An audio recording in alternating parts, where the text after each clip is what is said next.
Она медленно очень начинает встречаться с собственным сыном, делая его объектом своих желаний. Она начинает вам сообщать и формировать вашу картину мира, каким вы должны быть. А каким вы должны быть? Таким, кто удовлетворяет ее потребности. А еще отдельная тема ваших взаимоотношений с девочками. Потому что вам нельзя встречаться с девочками. Почему? Потому что есть мама. А мама не терпит других женщин на своей территории. Мама вам будет говорить, с кем вам встречаться, а с кем нет. И стратегия такого человека начинается: я захочу быть свободным от влияния матери. И женщина рядом с вами постоянно недоразвита, блядь, какая-то. Постоянно требует улучшения, постоянно требует исправления. Вы ее исправляете. А исправляя, вы реализуете свою месть. И все отношения по одному кругу. Обязательно досмотри этот ролик до конца, чтобы получить скидку на программу Метаморфоза. Ставь лайк этому видео, пиши комментарии, подписывайся на канал, ставь колокольчик, чтобы получать уведомления, и пиши, какие темы ты хотел бы еще увидеть в наших выпусках. Станьте еще манипулирующие красавчики, у которых мама главный человек в жизни. Мама главный человек в жизни. Мама хорошая, мы маму любим, на самом деле. Во-первых, мама запретила испытывать иное вам. Потому что у мамы был папа, у нее были свои личные отношения. Но из-за того, что она была самовлюбленная и горделивая, а мужчина, типа, она была всегда сильнее, чем мужчина рядом с ней. И она приняла решение, что как бы, мужчина не удался, потому что он неудачник, и потому что он слабый. Как интересно, рядом с ней появляется слабый мужчина всегда. Притом она его провоцировала на эти слабости. А каким он был слабый? Он мог пить, уходить в алкоголизм, в наркотики, в безволие. Потому что, чтобы быть с ней, надо пить, чтобы хоть как-то принимать реальность. Если человек рядом с вами пьет, это значит, что между вами нет честности просто. Вот и все. Между вами нет честного разговора. А вы такое: а чего это он со мной честно не говорит? Я же честно ему все говорю, что я думаю. Ну так не все люди будут преодолевать ваш как бы эмоциональный барьер огромный. Вот. Люди, то есть папа-то был какой?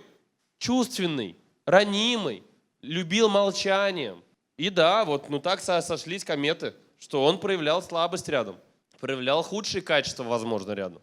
И потом мама с ним распрощалась. Ну как распрощалась? Она ж не виновата была. Это ж он мудила был. Слабый и безвольный. И сообщение: мужчины слабые и безвольные. Мужчины плохие. А ты у меня кто? А вот ты у меня красавчик. И мама начинает строить, так как ее личная жизнь не удалась, она начинает строить личные отношения со своим принцем. Она начинает путать личные взаимоотношения ребенка. И она, по сути, выходит замуж за ребенка, ставя его в вершину своей пирамиды. Но так как вместе с ее силой, то есть у нее есть сила и у нее есть очарование, определенный шарм. Чтобы эту картинку посмотреть, посмотрите фильм прекрасный с Брэдом Питтом, по-моему, нет, кто там? Александр Македонский фильм. «Александр» называется фильм про Александра Македонского. Вот там Анджелина Джоли играет роль вот этой властной, красивой матери. И так как мать — это самое святое для мужчины, для мальчика, она не понимает, она медленно очень начинает встречаться с собственным сыном, делая его объектом своих желаний. И что происходит?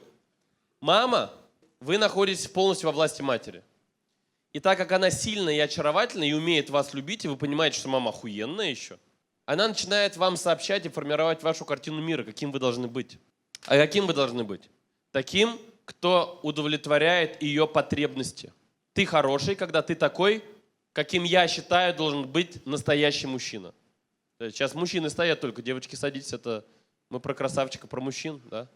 Ты такой, каким я тебя хочу видеть, каким я бы хотела видеть своего мужчину в жизни. И вот я тебя таким воспитаю. И мы не понимаем очень тонкую штуку, что как только мы отклоняемся от линии ее мнения о том, каким я должен быть, она начинает нас жестко ебошить, лишая любви, проявляя истерики. То есть и мы очень четко понимаем, что нельзя отклоняться от маршрута, нельзя быть собой, нельзя достигать. Для того, чтобы выживать, нужно, чтобы тебя любили, и нужно как бы... Нет, не подчиняться, соблазнять скорее. Это соблазнители людей. В негативной стороне происходит то, что вы все достижения вы пытаетесь сделать через отношения.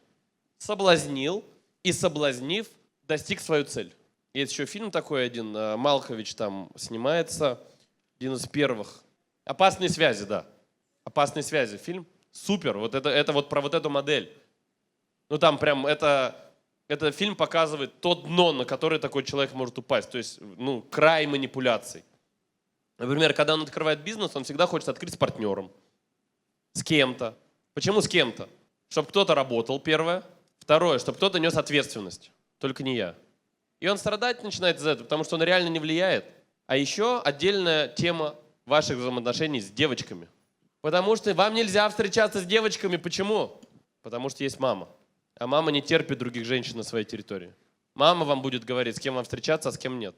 Потому что ей другая самка на территории не нужна. Потому что она ваша девочка на самом деле. Она построила с вами метафизические отношения. И что теряется? Теряется в этом свобода. Своя свобода теряется. И стратегия такого человека начинается: я захочу быть свободным от влияния матери. И поэтому я в жизни встречаю два типа женщин. Либо я встречаю сильную женщину опять, которой, знаете, отлучили от сиськи, и нужна новая, Пуповину обрезали, и человек ходит, куда бы ее приткнуть опять. На кого бы скинуть ответственность. Да, сильная женщина, которая вас хуярит опять. Это первое. Второе. Посмотрите, какие милашки эти ребята. Видите, какие они красавчики? И вы даже не представляете, насколько они жестокие в личных взаимоотношениях. Почему? Потому что когда человек уже не может... Сначала вы соблазняете. Потом вы подчиняете. Понимаете, у достигаторов другая модель подчинения. Мы подсаживаем, чтобы они от наших ресурсов зависели. Они подсаживают на иглу своих чувств. Девочки зависят, вы играете, вы понимаете очень хорошо, что такое вверх-вниз. Очень хорошо. Они очень хорошо понимают, если ты что-то написал, а девочка не ответила тебе 10 минут, например, сколько паузы нужно выждать перед тем, как ответить. Важная вещь. Потому что это игра в статусы. И ваше поле, это вы она становится марионеткой ваших чувств и эмоций. И по факту то, что вы делаете, вы мстите ей за то, что вы не могли сказать матери. И ваша жизнь — это месть женщинам и попытка постоянно освободиться от них. И у вас примерно такая модель. Вы соблазняете, потом подчиняете, она растворяется в вашем мире и в ваших чувствах. И как только она растворилась, вы начинаете процесс ее уничтожения. Вы начинаете ее наказывать и мстить ей. Мстить можно по-разному. Можно долго, садистски. То есть вы знаете, что такое тушеная говядина на сковородке, когда долго тушить. Знаете, когда ваш процесс мести очень женский, очень долгий, разъедающий душу. И самое главное, вы от этого-то не кайфуете. Это не то, что вы хотите этого делать. Вы понимаете, что так получается, и вы не можете от этого освободиться. И женщина рядом с вами постоянно недоразвитая, какая-то. Постоянно требует улучшения, постоянно требует исправления.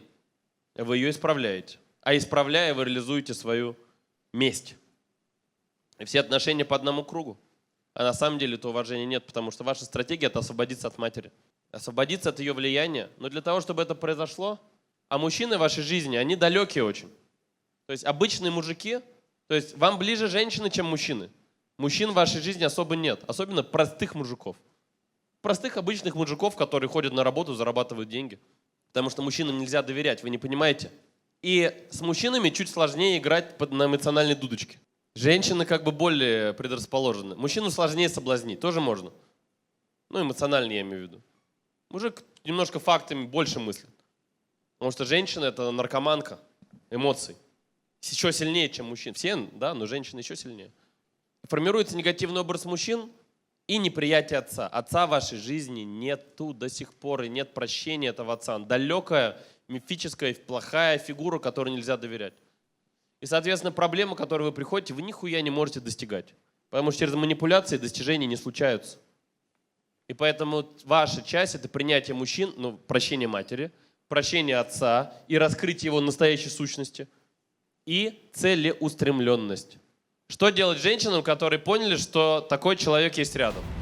Когда видео наберет 500 лайков и 20 комментариев, в следующем выпуске вы узнаете, что делать женщинам, если рядом манипулирующий человек.